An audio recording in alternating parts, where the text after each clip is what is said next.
ठरलं.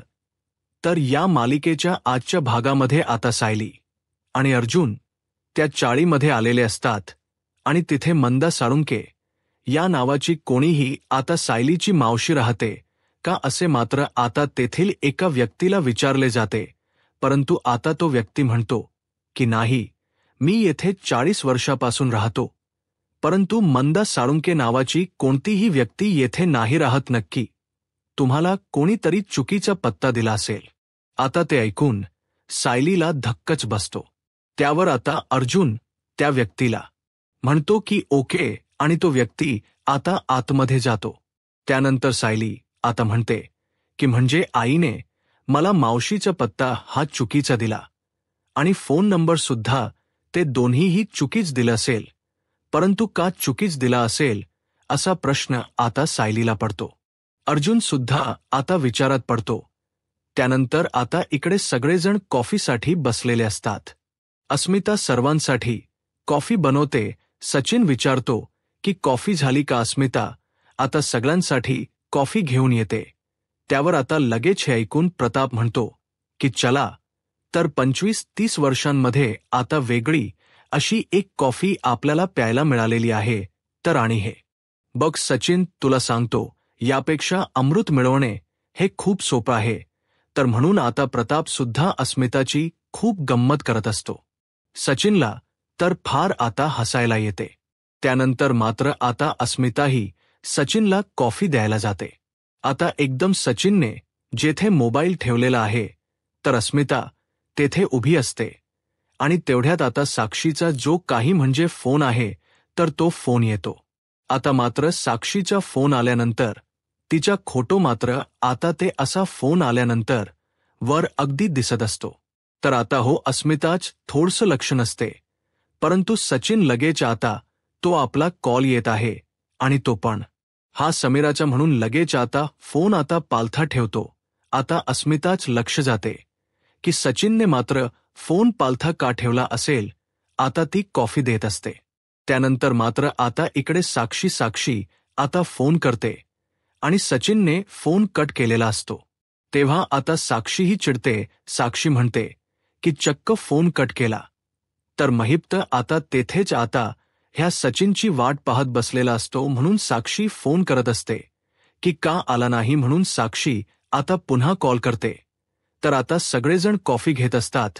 तर अस्मिताच आता लक्ष जाते की सचिनचा कॉल येतोय म्हणून. तेव्हा सचिन सगळ्यांकडे बघून हसतो आणि लगेच मोबाईल आपल्या हातामध्ये घेऊन तो फोन कट करतो. त्यावर आता साक्षी म्हणते की याने पुन्हा फोन कट केला. नक्की याला प्रॉब्लेम काय झालेला आहे. हा आज मात्र असे का करत असेल. मेसेजला रिप्लाय करत नाही, कॉल उचलत नाही. म्हणून साक्षी पुन्हा फोन लावण्याचा प्रयत्न करते. परंतु आता सचिनने तर आपला मोबाईल डायरेक्ट स्विच ऑफ केलेला असतो. साक्षी पुन्हा फोन करते तर फोन आता स्विच ऑफ लागलेला असतो.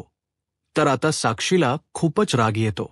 महिप्त उठतो. महिप्त म्हणतो की हे बघ काय झालं. समीरा मॅडम दीक्षित तुमचा फोन उचले नका. आणि तेवढ्यात मात्र आता इकडे अस्मिता चिडून थोडीशी म्हणते, कोण सारखा कॉल करतोय. अरे एकदाचा उचल आणि बोल ना.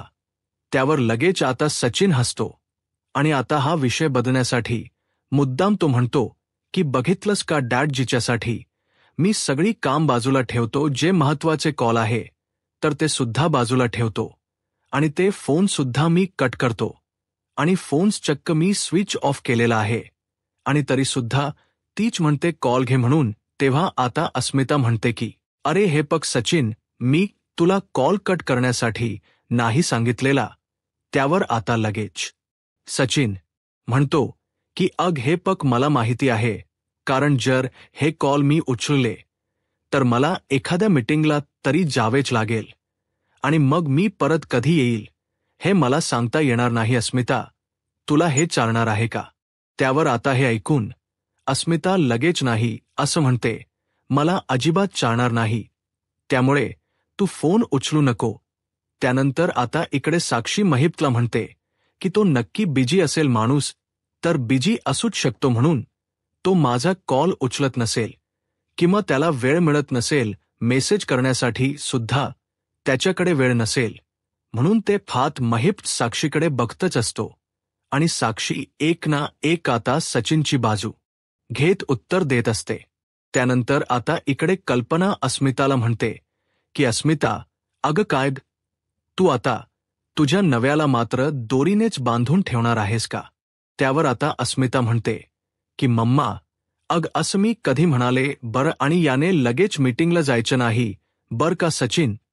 त्यावर आता सचिन लाडातच म्हणतो की अस्मी, मी नाही जाणार मीटिंगला, बस ना मग. तर अस्मिता लगेच खुश होते आणि सगळेजण आता अस्मिता आणि सचिन या दोघांच प्रेम बघून अगदी खुश होतात.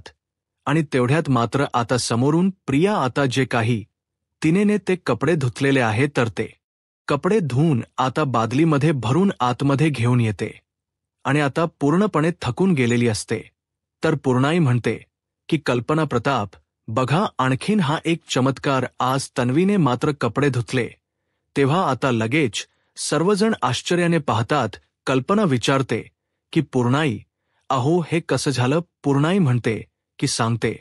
आणि पूर्णाई प्रियाला म्हणते की हे ओले कपडे तू आत का घेऊन आलीस? तेव्हा आता प्रिया आता विचारते की कुठे जाऊ? मग तर पूर्णाई म्हणते की कपडे धुतल्यानंतर ते बाळ वाळवत घालवायचे असतात, हे सुद्धा मी तुला सांगायचे का? त्यामुळे जा बरं. तू ते कपडे आहे ना, तर ते बाहेर जाऊन वाळवत घाल आणि वाळत घालता घालता मात्र तू मातीमध्ये टाकू नकोस, नाहीतर ते कपडे परत तुलाच धुवावे लागतील. तेव्हा आता प्रिया म्हणते की ठीक आहे, आणि एक गोष्ट, कपडे वाळवत घालताने मात्र झटकून वाळवत घालायचे म्हणजे सुरकुत्या पडत नाही. तर तेव्हा आता अस्मिताला तर खूप हसू येत असते आणि सगळेजण आता प्रियाकडे पाहत असतात. त्यावर आता लगेच प्रताप पूर्णाईला म्हणतो की पूर्णाई, हे जे काही झालं ना, तर ते उत्तम झालेलं आहे. प्रियाला तर अशीच शिक्षा मिळायला हवी. म्हणून कल्पना आणि प्रतापला हसू येते. तर सचिन आता हे सर्व पाहतच असतो. त्यानंतर मात्र इकडे साक्षीला टेन्शन येते. साक्षी महिप्तला म्हणते, सचिनने फोन अगदी स्विच ऑफ का केला असेल? त्यावर आता लगेच महिप्त म्हणतो की हे बघ साक्षी, तू तिकडे इतकी अस्वस्थ आहे इकडे, आणि तो मात्र तिकडे, त्याला त्याचं काही घेणे नाही. मग बघू का मी? तेव्हा लगेच आता साक्षी म्हणते की नको, इतकं टोकाला जाण्याची काही गरज नाही. तेव्हा साक्षी म्हणते की हे बघा, एखादा माणूस बिझी असू शकतो. महिप्त म्हणतो की हे पक, मला ते कळते, आणि मगाशी तर तुम्हाला म्हणाली की तो तुझा बॉयफ्रेंड नाही म्हणून, परंतु आता मात्र तो तुला जास्त महत्वाचं वाटायला लागलं, हे मात्र खरं आहे. तर त्यावर आता साक्षी थोडीशी लगेच आता कावरी बावरी होते आणि म्हणते की हे बघा अण्णा, तसे काही नाही. आणि हे बघा अण्णा, मला काय वाटतं की गेल्या काही वर्षापासून साक्षीची खूप फरफट झाली. त्यामुळे किमान ह्या समीराला तरी शांतपणे आयुष्य जगतावे म्हणून मी माझे नाव बदलले. मग आता ह्या समीराच्या आयुष्यामध्ये तरी मला अगदी सुखाने जगता आलं पाहिजेल, निदान सेटल तर होता आलं पाहिजेल, आणि ह्या सगळ्यासाठी सचिनच मला परफेक्ट वाटतो. तेव्हा आता महिप्त म्हणतो की हे पौरी, तू आता लहान नाही, त्यामुळे माणसं ओळखण्यात पुन्हा एकदा चूक करू नको. तेव्हा आता साक्षी ही सचिनच्या प्रेमातच पडलेली असते. त्यावर आता साक्षी म्हणते की डोंट वरी अण्णा, कोणत्याही गोष्टी अगदी व्यवस्थित चेक केल्याशिवाय मी कुठलाही निर्णय नाही घेऊ शकत, ओके का? तेव्हा अण्णा म्हणतात की बरं ओके. तर साक्षी पुढे म्हणते, हे बघा फक्त इतकंच नाही, तर आणखीन गोष्टी माझ्या मनामध्ये आहे. तर अण्णा विचारतात की कोणत्या? तर साक्षी परत म्हणते की हे बघा, वेळ आल्यानंतर मी तुम्हाला सगळं काही सांगेल. तेव्हा महिप्त म्हणतो की बरोबरच आहे, तुम्ही कितीही सांगतात असे म्हणला तरी सुद्धा तुम्ही सांगणार नाहीत, त्यामुळे ठीक आहे, तू वेळ आल्यानंतर सांग, काही हरकत नाही. परंतु हे बघ, तुझा तो दीक्षित आहे ना, त्याच्या नशिबात नाही आज मला भेटत म्हणून येतो मी, असे बोलून आता ते जायला निघतात. साक्षी म्हणते की अण्णा, चहा तरी घ्या. परंतु अण्णा आता चहा न घेता निघून जातात. आता साक्षी ही टेन्शनमध्येच असते की सचिनने का कॉल उचलला नसेल. त्यानंतर आता इकडे अर्जुन आणि सायली घरी येतात, तर सायलीच्या मनात हाच प्रश्न असतो, आईने मला त्या मावशीबद्दल आणि तिचा फोन नंबर चुकीचा का दिला असेल. पत्ता सुद्धा, अर्जुन सुद्धा तेच विचार करतो की मावशीचा फोन नंबर आणि पत्ता हे दोन्हीही चुकीचे होते. म्हणजे नक्की हिचे आई बाबा हे ठरून खोट बोलतात. परंतु का खोट बोलतात? आता दोघांना सुद्धा आता संशय येतो. आता सायली सुद्धा अगदी विचार करते की ह्या खोट बोलण्यामागे नक्की काय कारण असेल आणि ते कारण कसे कळेल. आता अर्जुन सुद्धा सेम तोच विचार करतो की नक्की हा खोट बोलण्यामागे असं काय कारण असेल. जे कारण असेल, कारण मी नक्की शोधून काढणारच. DNA रिपोर्ट जरी मॅच झाले तरी सुद्धा त्यांचे वागणं आहे ना, तर ते डाऊट येण्यासारखं आहे. तर सायली आता अर्जुनकडे बघत मनात म्हणते की यांचं वागणं मला समजते. आता मात्र DNAचे रिपोर्ट आले तरी सुद्धा मला यांचं वागणं काही पटत नाही. आणि तरी सुद्धा अर्जुन सर त्यांच्यावरच विश्वास ठेवायला मला सांगतात. म्हणून सायली आणि अर्जुन दोघे आता टेबलवर ठेवलेला टॉवेल एकत्र घ्यायला जातात. तर सायली अगोदर तो टॉवेल उचलते आणि अर्जुनला म्हणते की हे बघा, तुम्हाला मी अजून सुद्धा चुकीचेच वाटते. आणि रागाने ते टॉवेल आहे तर अर्जुनच्या हातात देते आणि घ्या हा टॉवेल आणि जा फ्रेश होण्यासाठी, असं थोडसं रागानेच म्हणते. त्यावर ता अर्जुन म्हणतो की हे बघ अगं मिसेस सायली, माझं फक्त इतकंच म्हणणं आहे. लगेच आपण असा घाईने विचार करायला नकोय. आणि अर्जुन मात्र तो टॉवेल पुन्हा सायलीच्या हातात देतो आणि म्हणतो की जा अगोदर तू फ्रेश होऊ नये. त्यावर सायली पुन्हा तो टॉवेल अर्जुनच्या हातात देत म्हणते, तुमचा माझ्यावर विश्वास नाही का हो. त्यावर आता लगेच अर्जुन म्हणतो की हे बघ सायली, प्रश्न हा विश्वासाचा नाही इथे. तर सायली म्हणते की हे बघ अर्जुन सर, तुम्हाला जे काही समजायचं असेल ते तुम्ही समजून घ्या, परंतु तुमचं म्हणणं मात्र तर मला व्यवस्थित समजलेलं आहे. अगोदर फक्त माझ्या मनामध्ये शंका होती, परंतु आता माझी पूर्ण खात्री पडली की ती मैनावती लोखंडे आणि तो सदाशिव लोखंडे माझे आई बाबा नाहीत. आणि असं सुद्धा शकत नाही. परंतु हो, तुमच्याकडे ते DNA रिपोर्ट आहे, नामुकुट करा, डोक्यावर घाला आणि सगळीकडे घेऊन मेरा, तरी सुद्धा मी माझं मत नाही बदलणार. असे बोलून आता सायली फ्रेश व्हायला निघून जाते. थोडीशी रागातच असते. त्यावर आता लगेच अर्जुन सायलीला म्हणतो की सायली अगं हे बघ, मला तुझ्यावर विश्वास ठेवायचा आहे. माझा तुझ्यावर पूर्ण विश्वास आहे. परंतु त्या DNA रिपोर्टच मी काय करू. त्यानंतर आता इकडे ही मैनावती झोपलेली असते आणि तिचा फोन वाजत असतो. तर लगेच आता ती उठते. मैनावती आता खूप वैतागते. आता मैनावतीचा म्हणजे सदाशिवचा तो फोन असतो. मैनावती आता फोन शोधत असते की कालपासून माझा नवरा गायब आहे आणि आता हा फोन सुद्धा विसरून गेलेला आहे.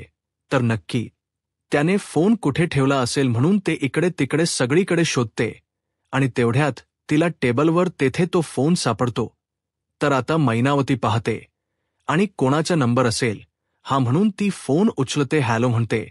तर आता तो सदाशिव असतो. सदाशिव तिकडून म्हणतो की मैने, अग मी सदाशिव बोलतोय. मैनावती म्हणते की अहो तुम्ही आणि कुठे उलटलात कालपासून, आणि हे कोणाचा फोन आहे, कोणाच्या नंबरवरून तुम्ही बोलतात. तेव्हा मात्र आता हा सदाशिव म्हणतो की पोलिसांच्या, आणि परत आता मोठ्याने ओरडत म्हणते की तुम्हाला परत पोलिसांनी पकडले की काय, आणि परत स्वतःला शांत करते. अहो मी तुम्हाला सांगितलं ना, मुलीच्या घरामध्ये राहताने ही बाहेरची लफडी कशाला करायची बरं सांगितले होते ना. एकदा तुम्ही काय केलं, दारू पिऊन मारामारी केली ना. तुम्ही नक्की हेच केलं असेल. सदाशिव म्हणतो की नाही अगं, फक्त मी एक छोटस पॉकेट मारलं कारण मला दारूला पैसे लागत होते. पण लगेच पोलिसांनी मला आत टाकले आणि आता सुटायला तर 2-3 दिवस लागतील.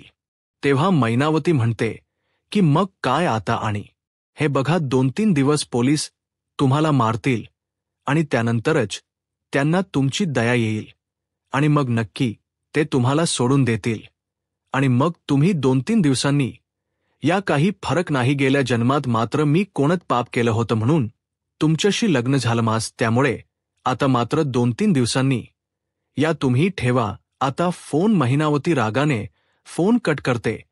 तेव्हा आता फोन ठेवल्यानंतर आता या महिनावतीच्या लक्षात येते. ती डोक्याला हात लावते, म्हणते की अरे देवा, आता मात्र माझा हा नवरा 2-3 दिवस येणार नाही. तो गायब असेल. मग आता हे सुभेदार विचारतील की तुझा नवरा कुठे गेला. म्हणून मग मी त्यांना नक्की काय उत्तर देऊ बरं. नक्की काहीतरी थापांना मारावे लागतील. जाऊन दे तेव्हाच तेव्हा बघते. आता मात्र मला झोपून दे. आणि पोलिसांनी पकडलं म्हणे. म्हणून मैनावती आता लगेच झोपी जाते. त्यानंतर इकडे अस्मिता रूममध्ये झोपलेली असते आणि सचिन सुद्धा आता शेजारी झोपलेला असतो. परंतु आता साक्षीचा फोन पुन्हा आता सचिनच्या मोबाईलवर येतो. आता फोन व्हायब्रेशनवर असतो. सचिन बघतोत आणि सस्मिताकडे बघतो. आता सचिन मात्र घाबरतो, कारण साक्षीचा फोन कसा उचलायचा. अस्मिता तर शेजारी झोपलेली आहे. एकरी साक्षी तर वैतागून जाते. आता सचिनला फोन करतच असते. तेव्हा मात्र आता अस्मिता झोपलेली आहे हे बघून आता लगेच हा सचिन उठतो आणि मोबाईल घेऊन जरा बाहेर बोलायला जातो. तेव्हा मात्र आता लगेच इकडे सायली झोपण्याची तयारी करत असते. तरी सुद्धा आता सही सायली विचारतच पडलेली असते. ती आता त्याच प्रश्नाबद्दल की आई बाबा खोट का बोलले असतील याचाच ती विचार करत असते की मी नक्की आता या विषयावर आई बाबांशी जाऊन बोलू का. त्यांनी मला मावशीचा खोटा पत्ता का दिला असेल, पण ते दोघं खरं बोलतील का याचा ती आता विचार करते. तर अर्जुन बारीक लक्ष देऊन सायलीकडे बघतो आणि आता मनात म्हणतो की सायली अजून पर्यंत सुद्धा तिच्या त्या खोट्या आईबाबांचा आणि त्या खोटा पत्ता जो त्यांनी तिला दिलेला आहे त्याचाच विचार करते.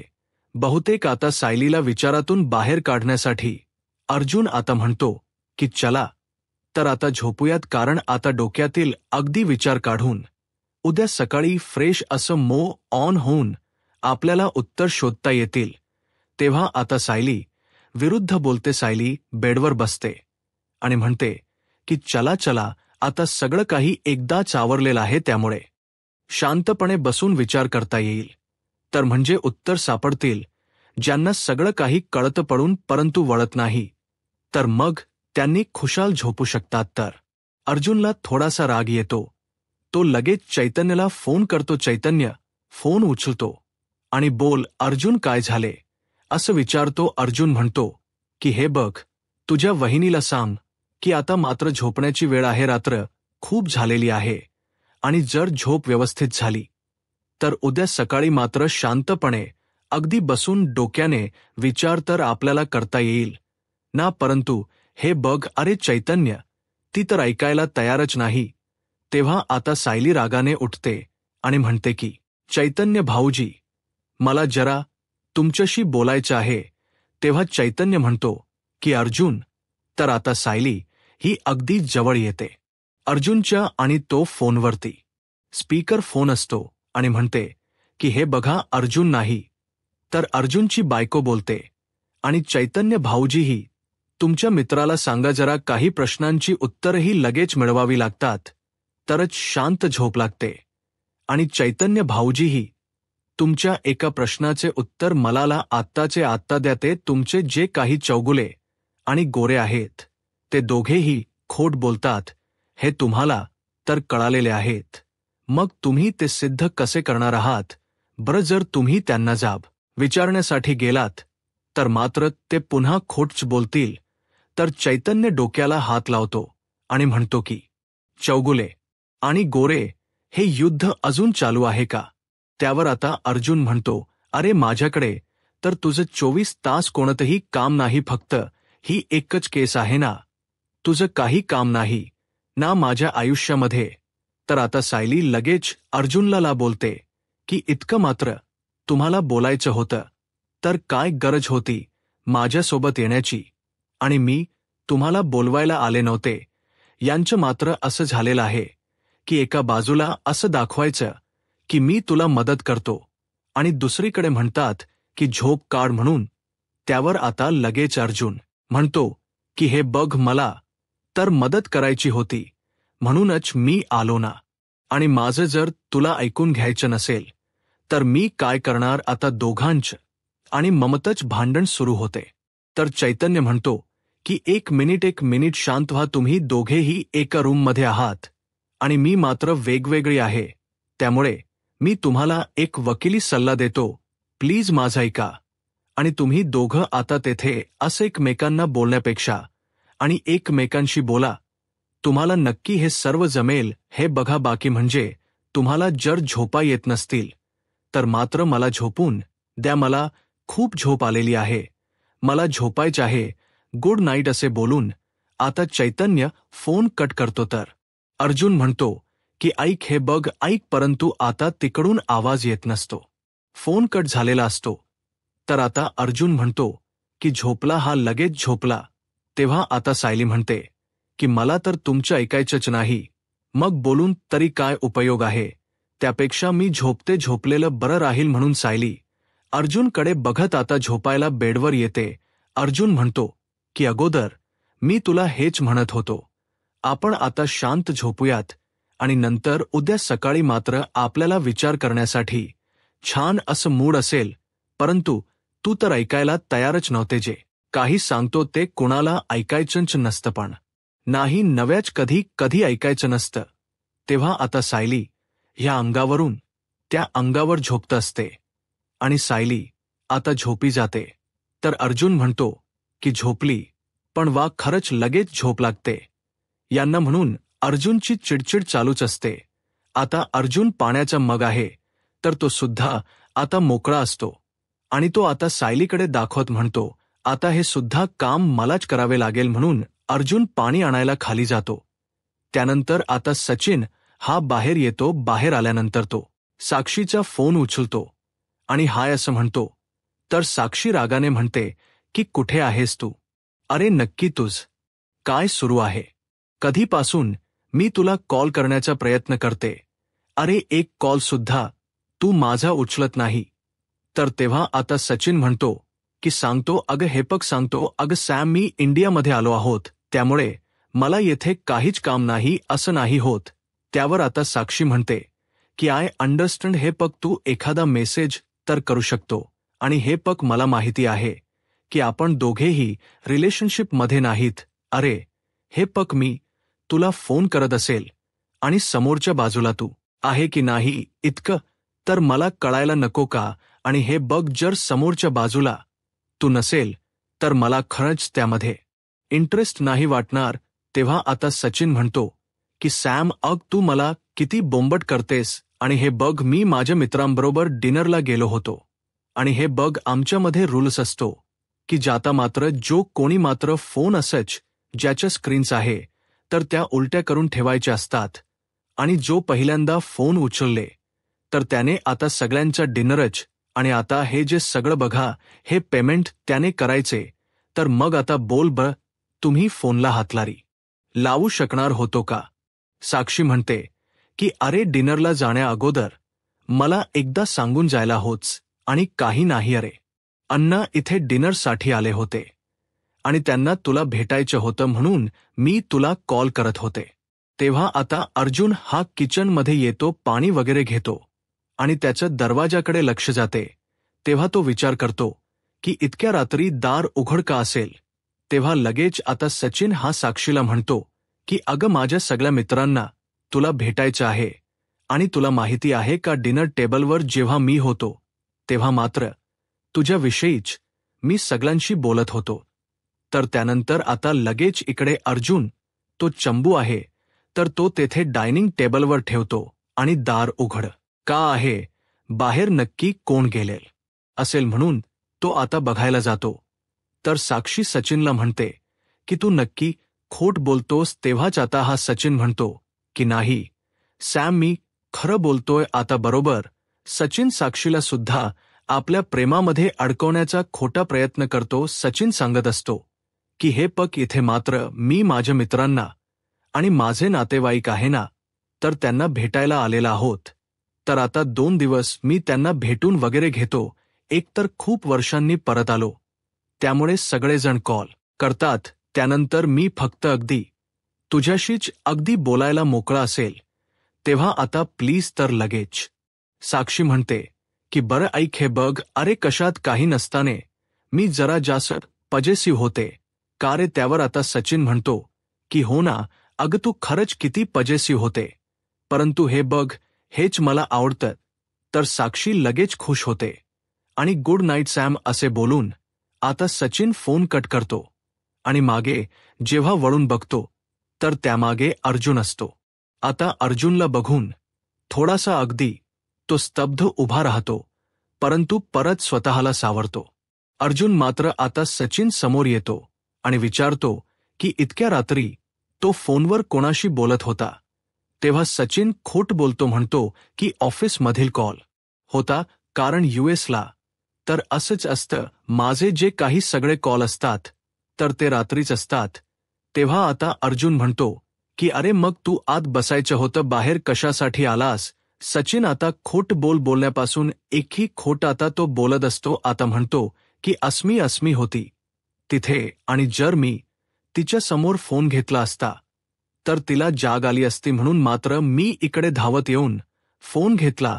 आता मात्र मला झोपायला जायला लागेल, नाही तर तिला जर जाग आली तर उगाच तिची चिडचिड होईल. म्हणून अर्जुन म्हणतो की नाही, अरे आयुष्यातील सगळे प्रॉब्लेम एका साईडला आणि बायकोचा राग मात्र एका साईडला. त्यामुळे तू नक्की जा झोपायला. अस्मिता कशी आहे हे मला माहिती आहे, जा बरं लक्की. तर सचिन आता अर्जुनला गुड नाईट करत रूममध्ये निघून जातो. तर अर्जुन म्हणतो की माझी बायको सुद्धा चिडलेली आहे. यूट्यूब चॅनलला सबस्क्राईब करा आणि व्हिडिओ लाईक करा. धन्यवाद.